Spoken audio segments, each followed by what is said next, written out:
समाधि क्या है? शास्त्र कहते हैं सम्यक आधीयते यस्मिन् नात्म तत्त्वम् यथा।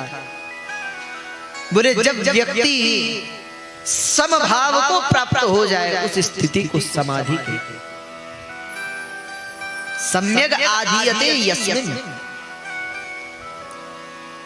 जब जीवात्मा परमात्मा को जानने में व्यस्त हो जाती है ना, उस स्थिति को समाधि कहते हैं।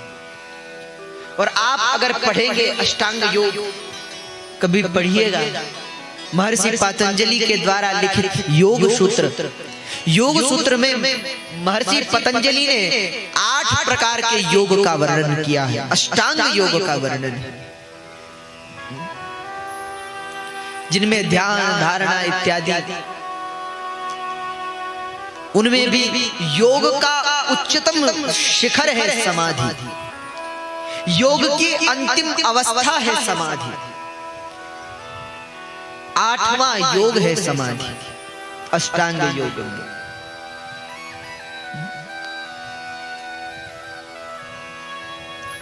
महर्षि पतंजलि कहते हैं जब जीवात्मा संसार से मुक्त होकर के अपने मन को कृष्ण के चरणों में समाहित कर देता है, जब जीवात्मा संसार का परित्याग करके संसार के भोगों से मन को हटाकर अपने मन को कृष्ण को जानने में लगा देता है ना, उस अवस्था को समाधि कहते हैं।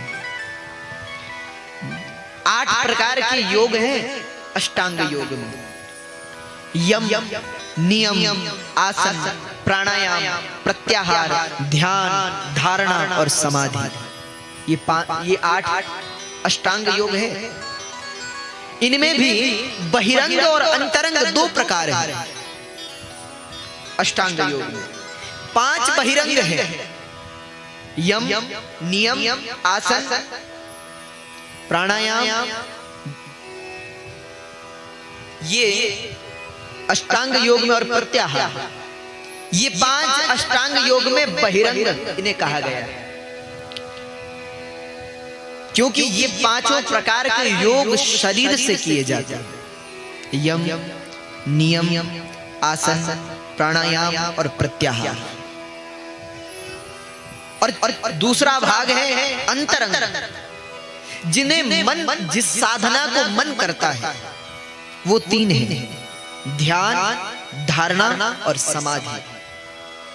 व्यक्ति जब ध्यान करता है तब उसकी कृष्ण में धारणा बढ़ती है, और जब धारणा आती है तो व्यक्ति समाधि में लीन हो जाता है। वह स्थिति है समाधि।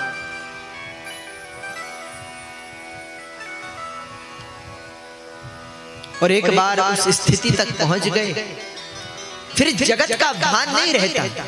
इसलिए हमारे ऋषि मुनि एक बार समाधि में बैठ जाते हैं तो हजारों वर्षों की समाधि लगा लेते हैं। हमारे भगवान शंकर जब समाधि लगाते हैं तो हजारों वर्षों तक समाधि लगाते हैं।